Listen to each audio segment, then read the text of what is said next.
No pun intended. Exactly. First up, it's not on our roster. As I wanted to, this game we didn't think would be worthy of a pick'em slate, making the pick'em slate. The Dawgs, 17-0 down against the Missouri Tigers. They have to battle back. Twitter is in shambles, waiting. There is now, we can confirm though, there is a subset of folks, it's mostly not Georgia fans from what I could tell, who are ready to stomp all over Stetson Bennett. Like any kind of issue with Stetson, they are waiting in the wings where it's like, oh. Is that right? Yes. I didn't hear any Stetson talk, really. I mean, he wasn't great, but I didn't think the quarterback was at all the problem in the first half of this game. Well, what I'm saying is, like, you just type in Stetson Bennett on Twitter Saturday night and seeing what the top Stetson Bennett comments were, and people were losing it on Stetson Bennett. And one comment was something like, if Stetson, this is what happens when the tight ends are finally covered for Georgia and they have to utilize their wide receivers, or Stetson has to do something else other than Brock Bowers or Washington and stuff like that. But as someone who watched the entirety of this football game, and that Georgia has now gone back-to-back weeks of hanging around and just kind of slogging through to inferior teams. And look, Kirby set up the game. Every SEC game is hard. This is not true when you're Georgia or Alabama. This is Nick Saban is not sweating Vanderbilt week over week. He is not sweating a lot of his competition. It's silly. You can't say that out loud. I get it. But when you're Georgia, and especially what Georgia is, where they could literally go 3 straight years without losing a regular season game, I get what he's saying to keep his guys upbeat and like understand you have to play week over week. But like I said, as someone who has watched these last 2 weeks, and especially this week on the road at Mizzou, what are you thinking in terms of where Georgia is at as a football team at this point in the year? And do you think there's actually troubling signs that Georgia fans should be wary of?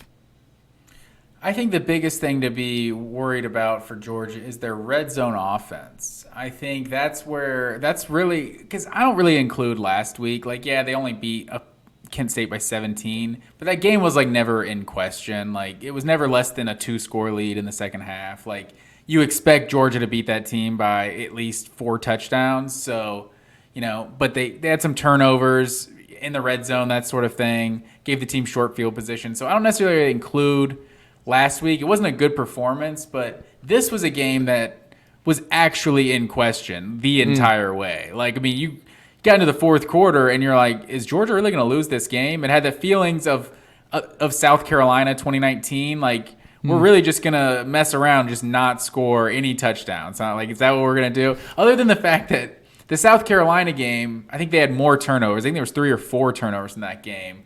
So I think Georgia had like 4. They outgained South Carolina by like 300 yards or something that game, but just kept turning it over. In this one, Georgia actually didn't punt after the first quarter in this game. They scored on 6 straight drives.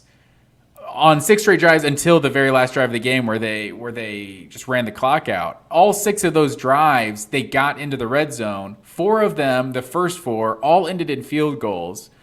And the last 2, Georgia finally punched them into the end zone. But like that's 4 times driving all the way down the field and getting 12 points out of it. So I feel like that's where Georgia should be the most concerned, is the red zone offense. I feel like this defense now in week 5 is looking how honestly we kind of expected them to look in 2022. Like, I think they're a very good defense, but they're not a game-changing defense like the 2021. It was going to be very difficult to repeat how good that team was, losing 6 first-round picks on one side of the ball. Like, it's absurd. So I think now it's looking more like we kind of expected them to look. Like, okay, maybe they're not just as good as they were last year, but I still expect them to be very good.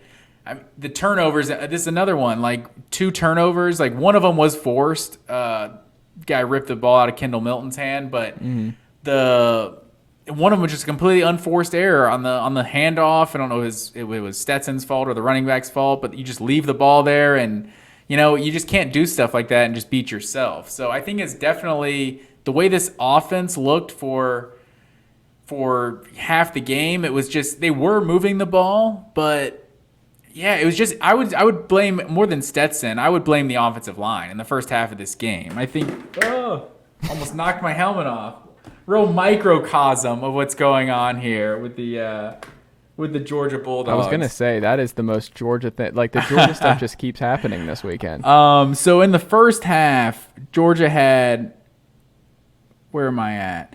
Seven drives in the first half and 172 yards like total. Like just did very little. They couldn't run the ball hardly at all. 11 for 32 on the ground. And in the second half, you actually saw them breaking out runs. Dejon Edwards looked better.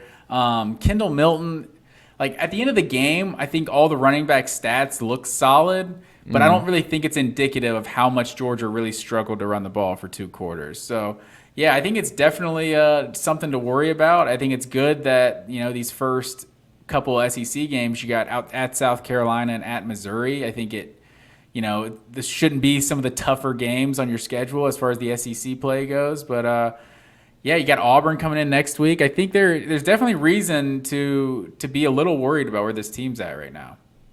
What do you think they clean up first? Do you think it's the running game, the offensive line, the red zone stuff? Which do you think actually lingers of the things that you just outlined that concerns you? What do you think lingers the rest of the year?